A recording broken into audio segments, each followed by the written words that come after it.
Salut à tous, mes guerriers et guerrières de la sérénité. Dites-moi, combien d'entre vous se sont déjà retrouvés dans cette situation? Vous avez une journée complètement vide devant vous, et pourtant, votre esprit est tellement occupé à angoisser sur tout ce que vous pourriez ou devriez faire que vous finissez par ne rien faire du tout. Aujourd'hui, on parle de remplir votre agenda, non pas pour vous surcharger, mais pour créer un équilibre qui calme votre esprit et vous aide à mieux gérer votre anxiété. Oui, je sais, ça peut sembler contre-intuitif. Mais vous allez voir, quand on organise bien son temps, on gagne en sérénité. Et avant de commencer, dites-moi dans les commentaires, êtes-vous plutôt du genre à tout planifier, ou à vivre au jour le jour? Je suis curieuse de savoir où vous vous situez. Laissez-moi vous raconter une petite histoire. Il y a quelques années, j'avais une période où je me sentais complètement dépassée par l'anxiété. J'avais l'impression d'avoir des tonnes de choses à faire, mais je ne savais jamais par où commencer. Résultat? Je restais sur le canapé, paralysée par la peur de ne pas en faire assez. Un jour, une amie m'a dit: Valérie, et si tu commençais par juste écrire tout ce que tu veux faire, et te donner des petits créneaux pour les faire? Je lui ai répondu: mais je suis déjà stressée, pourquoi remplir mon agenda m'aiderait? Mais devinez quoi?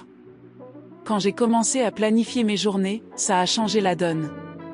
Je savais ce que j'allais faire et quand, et mon anxiété a commencé à diminuer. C'était comme si mon esprit disait: enfin, un peu d'ordre dans ce chaos. Et vous, dites-moi, quand vous vous sentez anxieux, anxieuse, est-ce que vous avez tendance à être hyperactif, hyperactive ou, au contraire, à procrastiner? Partagez vos réponses dans les commentaires, on va voir si on a des teams surmenage ou team canapé ici. Étape 1, comprendre pourquoi un agenda calme l'esprit. Quand votre cerveau est encombré de pensées comme « je dois faire ça », ne pas oublier ça, et si je ne fais pas assez, cela crée un sentiment de surcharge. Mais quand vous planifiez, voici ce qui se passe. Vous clarifiez vos priorités. Tout n'a pas besoin d'être fait tout de suite. Vous évitez la procrastination. En ayant un plan, vous évitez de repousser les tâches importantes. Vous gagnez en contrôle. Un agenda, c'est votre feuille de route pour la journée. Il vous guide au lieu de laisser votre anxiété vous submerger. Étape 2, comment remplir votre agenda efficacement. Voici mes astuces simples pour utiliser votre agenda comme un outil anti-anxiété. Commencez par des blocs de temps. Planifiez votre journée en blocs, même pour des choses simples comme 15 minutes pour ranger une pièce, ou 30 minutes pour me détendre avec un thé. Cela vous donne une structure, sans être rigide. Ajoutez des moments de détente. Ne remplissez pas votre agenda uniquement avec des tâches. Ajoutez des moments pour lire, marcher ou simplement respirer. Votre esprit a besoin de ces pauses. Soyez réaliste. Pas besoin de planifier 15 choses par jour. Priorisez 3 à 5 tâches importantes maximum, et célébrez chaque petite victoire. Étape 3, remplir votre agenda ne signifie pas tout planifier. Vous n'avez pas besoin de tout contrôler. Un agenda bien utilisé vous aide à rester concentré, mais il doit aussi laisser de la place à la flexibilité. Voici un exemple. Matin, réunion ou travail sur un projet. Après-midi, une promenade ou une séance de sport. Soir, temps calme, pas d'écran, lecture ou méditation.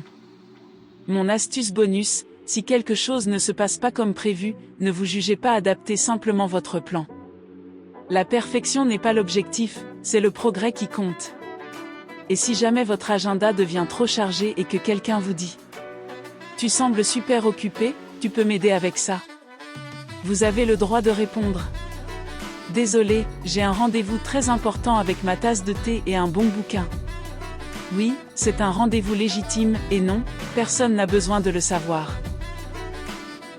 Voilà, mes amis, remplir votre agenda, c'est reprendre le contrôle sur votre temps, et par extension, sur votre anxiété.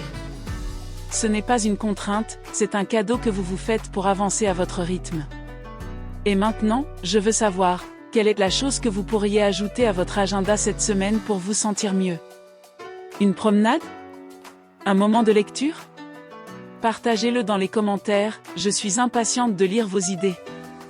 Si cette vidéo vous a inspiré, donnez-lui un j'aime et partagez-la avec quelqu'un qui pourrait avoir besoin d'un peu plus d'organisation dans sa vie. Enfin, abonnez-vous à la chaîne et activez la cloche pour ne pas manquer les prochaines vidéos où nous continuerons d'explorer comment dominer l'anxiété, un pas, ou une case d'agenda, à la fois. Merci d'être là avec moi. Prenez soin de vous, organisez votre temps avec douceur, et souvenez-vous, chaque moment bien planifié est une victoire contre l'anxiété. À très bientôt, mes amis.